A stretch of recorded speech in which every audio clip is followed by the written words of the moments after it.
Bien, entonces vamos a trabajar con el apunte de circunferencia y ahí vemos que tenemos una ecuación general para la circunferencia, como ya la nombramos antes, en la que los valores de A y C deben ser iguales.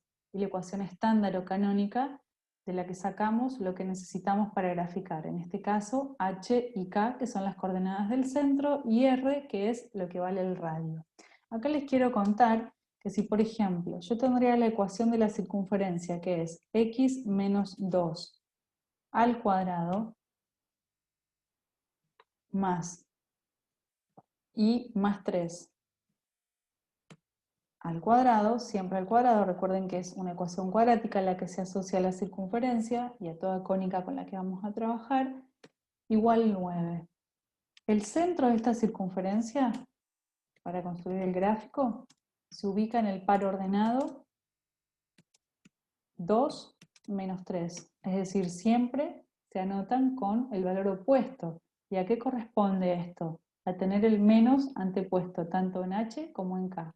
Entonces, si es x menos 2, el valor de h es 2, y si es y más 3, el valor de k es menos 3. ¿Y el radio? ¿Cuánto vale el radio? El radio vale 3. ¿Por qué 3? Porque la expresión que corresponde a la derecha de la igualdad de esta ecuación está representada con el radio al cuadrado. Entonces, si tenemos 9, nuestro radio vale 3. ¿Cómo construimos el gráfico? Ubicamos el centro en el punto 2 menos 3 y establecemos una distancia respecto de él de 3 unidades. Y a partir de ahí ya quedaría listo el gráfico. Ahora, con el ejemplo que les voy a contar, me voy a detener en cómo hacer ese gráfico. En este ejemplo ustedes ven una ecuación de la circunferencia expresada en forma general. Como les conté, para identificar una circunferencia basta con ver que el parámetro A y el parámetro C, que son los coeficientes que acompañan a x cuadrado y a y cuadrado respectivamente, son exactamente iguales. ¿Cómo se procede para graficar esta circunferencia? Para graficarla necesitamos los elementos sobre los que se apoya el gráfico de la circunferencia, que son el centro y el radio. Entonces, ¿cómo comenzamos? Primeramente, ese 2, que en este caso es la coincidencia entre A y C, sale como factor común de todo el miembro de la izquierda de la igualdad. Les aclaro en este paso a trabajar que no importa si el resto de la ecuación de los coeficientes de la ecuación son o no múltiplos de ese 2, que es el valor compartido entre A y C. Lo que a nosotros nos interesa es que la x cuadrado y la y cuadrado queden con un coeficiente 1.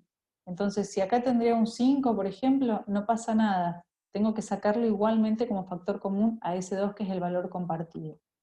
A continuación, lo que hacemos con ese factor común es justamente deshacernos de él de algún modo, expresándolo en el miembro de la derecha, y de ese modo queda librado el paréntesis de todo coeficiente que venía asociado a A y C.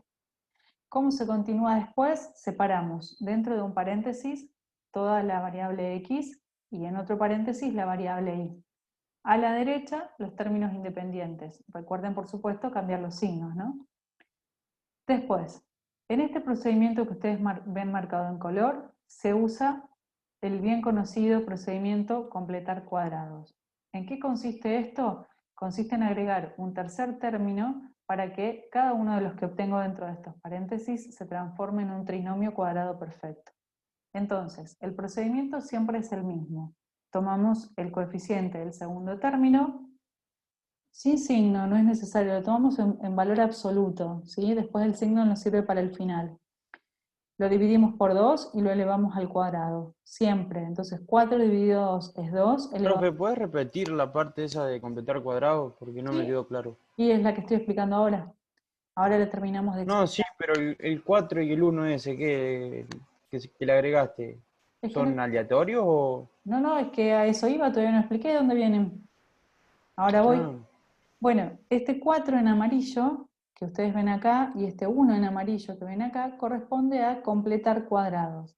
Ese procedimiento consiste en que se transformen en trinomios cuadrados perfectos los binomios que tenía al comienzo.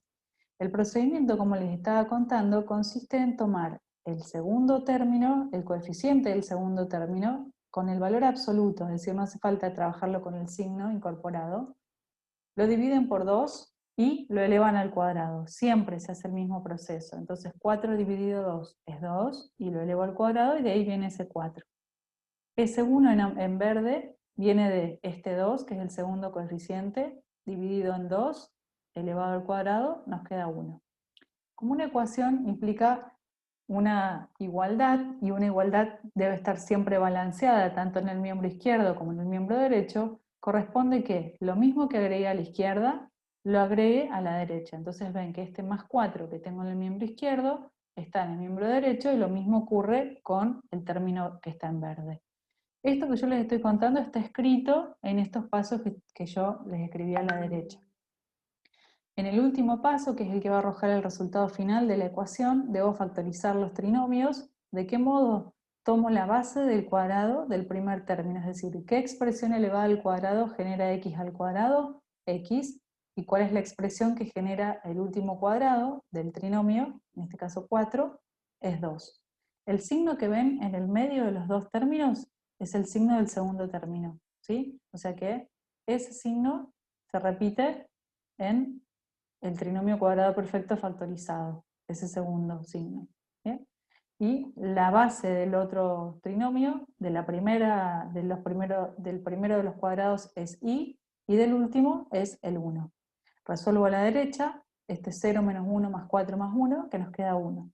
Y aquí tenemos que los valores del centro y del radio con el que nos vamos a apoyar para construir el gráfico son 2 positivo, recuerden que cambiamos su signo, y 1 negativo. El punto se ubica en 2 menos 1, y el radio, que corresponde a este 4, es el cuadrado de ese radio, nuestro radio vale 2.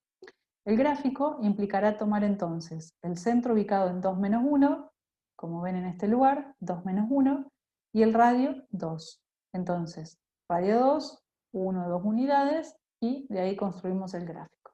Bien, ese es el primero de los ejercicios que suele estar siempre asociado a una circunferencia, pasar de la forma general a la estándar o canónica, que es la última que obtuvimos, y después a partir de ahí poder construir su gráfico.